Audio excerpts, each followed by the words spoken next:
Dear friends, Bob John here with new video. One of my cutest friend. His name is Bullet. I'm a die-hard fan of him. The Pug breed is originally from China with physically distinctive features of wrinkly, short-muzzled face and curled tail.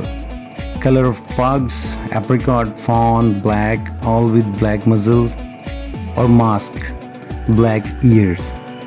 Pugs are a popular pet of many people and easily adapt to different living environments, from busy family homes to quiet single-owner households. Their friendly and playful natures, along with their small size, makes them ideal playmates of children. However, like any breed, they should be supervised with children at all time. I hope you like my video with Bullet's Pug. Please subscribe my channel, like and share. Press the bell icon, then you will get the new future videos. Thanks. Bye bye.